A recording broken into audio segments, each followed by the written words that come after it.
CTD के पंजाब के मुख्तलिफ शहरों में ऑपरेशन इंटेलिजेंस बेस ऑपरेशन के दौरान 16 दहशतगर्द गिरफ्तार कर लिए गए। धमाका खेज मवाद, IED, डेटोनेटर, नकदी और दीगर सामान बरामद कर लिया गया। कार्रवाइयाँ लाहौर, भावलपुर, मियाँवाली, चिनोट और दीगर में की गई हैं। तफसीलात क्या हैं, खुर्रम मलिक से जानते हैं। खुर्रम, बताइएगा कामयाब कार्रवाइयाँ की गई? जी बिल्कुल, दहशतगर्दी के खदशात के पेश नज़र CTD की पंजाब के मुख्तलिफ शहरों में 118 IBOs ऑपरेशन जो है वो किए गए हैं। इंटेलिजेंस बेस्ड ऑपरेशन के दौरान 16 दहशतगर्द गिरफ्तार किए गए हैं। कार्रवाई लाहौर, भावलपुर, मंडी बाउद्दीन, मियाँवाली, टोबाटेक सिंह, रेमियर खान, चनियोट, बियाड़ी में की गई है।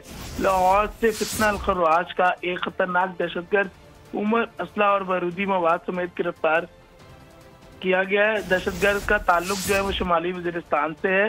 तर्जुमान CTD का ऐसा बताना है, जबकि दहशतगर्दों से धमाका खेज मवाद, ADM कार, डेटोनेटर्स, हिफाजती फ्यूज, वायर और पंफलेट नकदी बरामद कर लिए गए हैं। दहशतगर्दों की शनाख्त सुफैल सदीक, शबीरुल हक, मोहम्मद इब्राहिम, अब्दुल रशीद, उमर, सदाम, हुसैन, वकार, मुर्तजा, अदनान वगैरह के नाम से हुई है। दहशतगर्द मुख्तलिफ मकामात पर कार्रवाई करके अवाम में खौफ व हरास फैलाना चाहते थे, जबकि रवां हफ्ते में 4480 काउंटिंग ऑपरेशन कार्रवाइयाँ करके अवाम में खौफ व हरास फैला रहे थे। खुर्रम मलिक अपडेट कर रहे थे, आपका शुक्रिया। सब्सक्राइब करें और बेल दबाएं ताकि कोई खबर रह न जाए।